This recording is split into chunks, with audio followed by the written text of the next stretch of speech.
Hello dear students, कैसे हैं आप। मैंने कल ही बता दिया था, आज आपका दूसरा चैप्टर शुरू होने जा रहा है। आज मैं दूसरे चैप्टर के लिए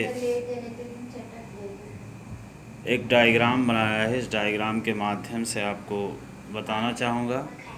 दूसरा चैप्टर हमारा है जनसंख्या वितरण, घनत्व और वृद्धि। इस जनसंख्या को हम विश्व जनसंख्या के अंतर्गत देखेंगे। आइए सबसे पहले इसमें हम देखते हैं वितरण। भूपृष्ठ पर लोग किस प्रकार फैले हैं, इस फैलाव को जनसंख्या वितरण कहते हैं। यानी जनसंख्या जिस प्रकार से फैली हुई है पूरे विश्व के अंतर्गत, सभी देशों के अंतर्गत, उस पूरी जनसंख्या के फैलाव को ही हम जनसंख्या वितरण कहते हैं। आइए देखते हैं इसके नीचे। विश्व में जनसंख्या वितरण असमान है, और हमारी जनसंख्या वितरण जो है वो कहीं समान रूप से नहीं है कि किसी एक जगह 100 है तो वहाँ पर भी जो है दूसरी जगह, बल्कि असमान है। आप देखें किसी देश की जनसंख्या बहुत ज़्यादा अधिक है तो किसी देश की जनसंख्या, इसी के अंतर्गत आप देखें केवल 10% भूभाग पर विश्व की 90% जनसंख्या निवास करती है। आइए तीसरे के मात्र 10 देशों में विश्व की 60% आबादी है। यानी केवल 10% भूभाग पर विश्व की 9% जनसंख्या, और 10 देशों में हमारे 60% जनसंख्या आबादी। तो इनसे पता चलता है कि हमारे विश्व की जनसंख्या का जो वितरण है वो समान ना होकर के असमान है। 60% आबादी निवास करती है। इनमें 6 देश एशिया में हैं, जिसमें 10 में से 6 देश आपने देखा वो एशिया के अंतर्गत आते हैं या एशिया महाद्वीप के अंतर्गत आते हैं। चीन और भारत विश्व के 2 सबसे बड़े अधिकतम जनसंख्या वाले देश हैं। यानी चीन और भारत, चीन नंबर 1 पर है, भारत दूसरे नंबर पर है, जो सबसे ज़्यादा अधिक जनसंख्या वाले देश माने जाते हैं या जनसंख्या वाले देश हैं। आइए वितरण के बाद आप देखते हैं घनत्व। घनत्व क्या होता है? घनत्व बराबर होता है कुल जनसंख्या बटे कुल क्षेत्रफल। यानी अगर किसी क्षेत्र का या किसी जगह का आपको जनघनत्व निकालना है या घनत्व निकालना है तो आप देखेंगे कि उस क्षेत्र के जो है कुल कितनी जनसंख्या है। जितनी जनसंख्या होगी और उस क्षेत्रफल कितना होगा उस क्षेत्र का, उस क्षेत्रफल से अगर आप भाग देते हैं तो जो निकल के आता है उसे हम जनघनत्व कहते हैं।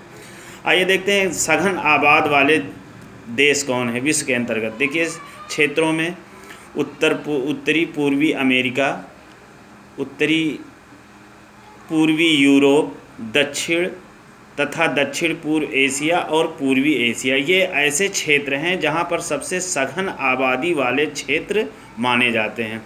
उसके बाद आइए देखिए विरल आबाद वाले क्षेत्र, यानी वे क्षेत्र जहाँ पर आबादी या जनसंख्या बहुत कम है या विरल है या जनघनत्व वहाँ का बहुत दूर दूर पाया जाता है या जनघनत्व बहुत कम पाया जाता है। सघन क्षेत्र में जैसे मान लिया कि 1 किलोमीटर के अंतर्गत अगर जो है सघन आबाद है तो 1000 लोग पाए जाते हैं, तो विरल क्षेत्र का मतलब हो गया कि 1 किलोमीटर के अंतर्गत कम से कम 2 या 250 व्यक्ति या जनसंख्या वहाँ पाई जाती है। तो विरल आबाद क्षेत्र के अंतर्गत आप देखेंगे ध्रुवीय क्षेत्र, शीत क्षेत्र। ध्रुवीय क्षेत्र वो क्षेत्र हैं जहाँ पर जनसंख्या बहुत कम पाई जाती है, या ध्रुवीय, उत्तरी ध्रुव, दक्षिणी ध्रुव। शीत क्षेत्र, शीत मरुस्थल, यानी वो मरुस्थल जहाँ पर शीत या ठंडक बहुत अधिक पड़ती है, ऐसे जगहों पर भी जो है जनसंख्या बहुत कम पाई जाती है। उष्ण मरुस्थल जहाँ पर गर्मी अधिक ज़्यादा से ज़्यादा जो है पाई जाती है, ऐसे मरुस्थल जहाँ पर गर्मी अधिक होती है उसे उष्ण मरुस्थल कहा जाता है, वहाँ पर भी जनसंख्या बहुत कम पाई जाती है।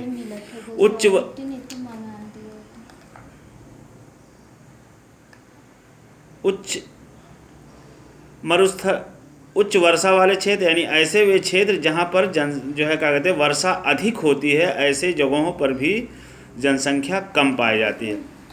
आइए देखते हैं मध्य आबाद, यानी ऐसे स्थान जहाँ पर न बहुत ज़्यादा जो है क्या कहते हैं जनसंख्या पाई जाती है, न बहुत कम पाई जाती है। ऐसे में आप देखेंगे दक्षिण भारत, हमारे भारत का दक्षिणी हिस्सा, और दूसरे पे देखिए नॉर्वे है, स्वीडन है, पश्चिमी चीन है और पूर्वी यूरोप। ऐसे क्षेत्र हैं जहाँ पर जनसंख्या न बहुत अधिक पाई जाती है और न बहुत कम पाई जाती है।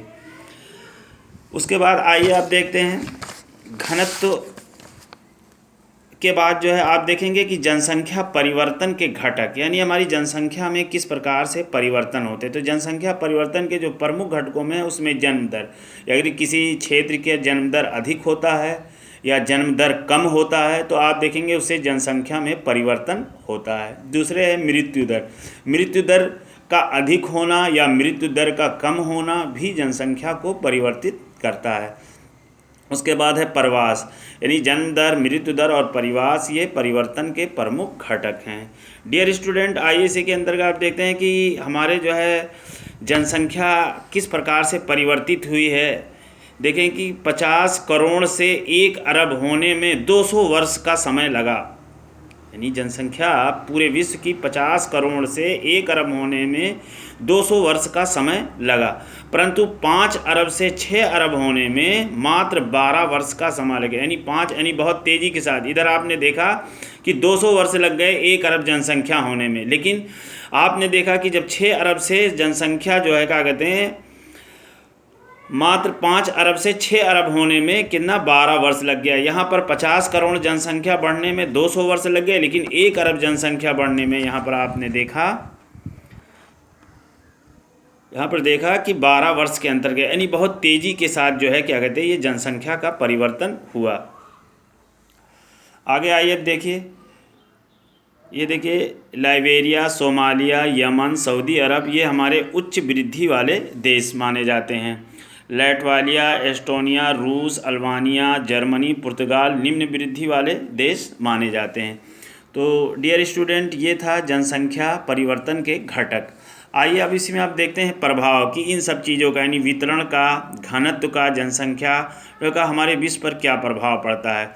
तो सबसे पहले जो प्रभाव पड़ता है, चाहे वो जनसंख्या वृद्धि हो चाहे जनसंख्या में कमी हो, इन सारी चीज़ों का है तो आप देखेंगे कि संसाधनों का ह्रास होता है और पर्यावरण निम्नीकरण हो जाता है, यानी हमारे संसाधन कम हो जाते हैं और पर्यावरण में गिरावट आ जाती है, उसका निम्नीकरण हो जाता है। बीमारियों व एड्स जैसे संक्रामक रोग फैले। इसी बीच में आपने देखा कि बीमारियां बढ़ती जा रही हैं, एड्स जैसे संक्रामक रोग फैले।